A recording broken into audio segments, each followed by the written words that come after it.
Okay, so you've got around $50,000 to spend and decided you want a Volvo crossover. They've become pretty stylish, are incredibly safe, and have some cool new engines. The problem is, which Volvo crossover do you choose?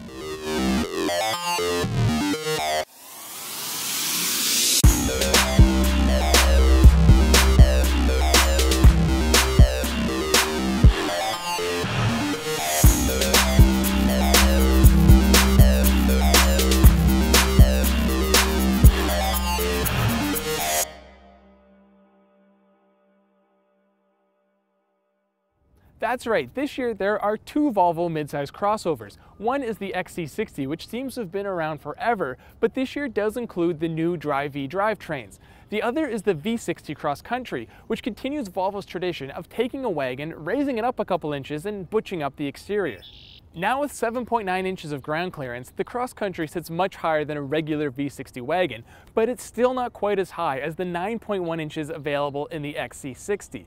Except for height, these two vehicles are nearly identical. Their wheelbase and length are within a fraction of an inch of each other, and their width is less than an inch apart.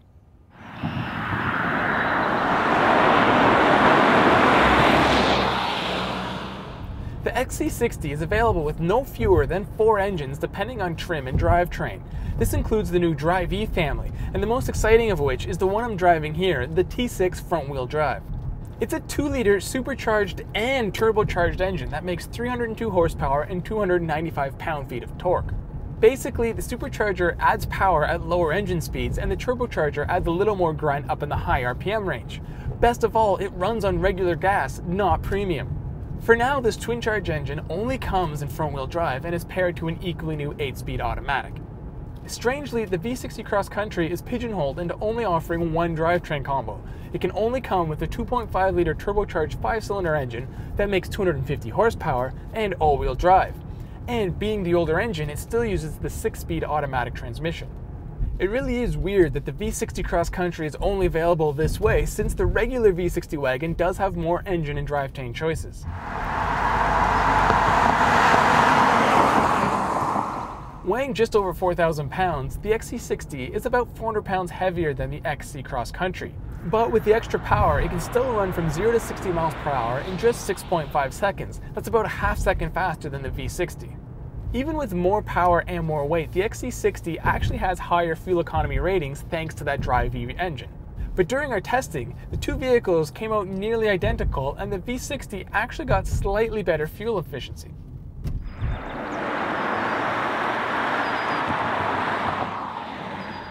Part of this may be due to the XC60 start-stop system.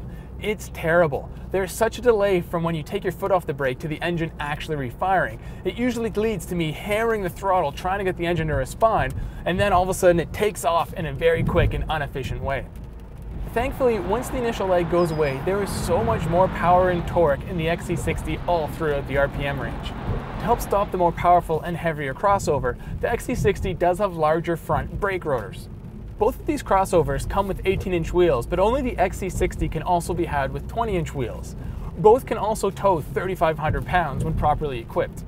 Overall, the XC60 drives a lot like a crossover, while the Cross Country drives a lot like a car. But that kind of raises the question, if you really want a car, why don't you just get the actual V60 wagon?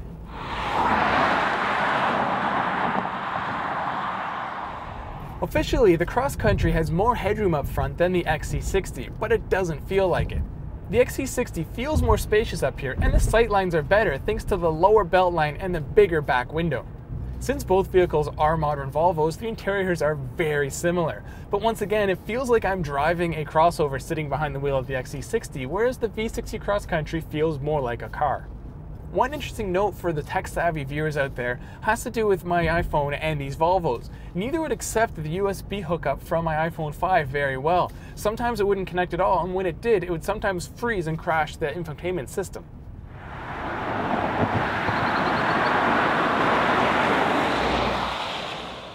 Full-size adults fit in the back of either crossover without issue.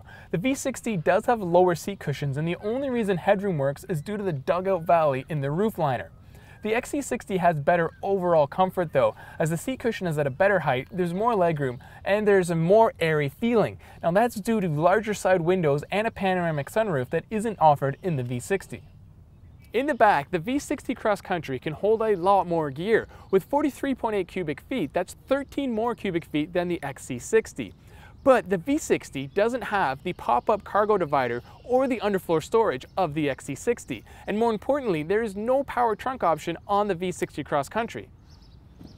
As tested, both vehicles came equipped in the Platinum trim along with the Climate and Bliss packages. This puts both of their prices at just under $50,000, with the V60 holding a $1,000 advantage.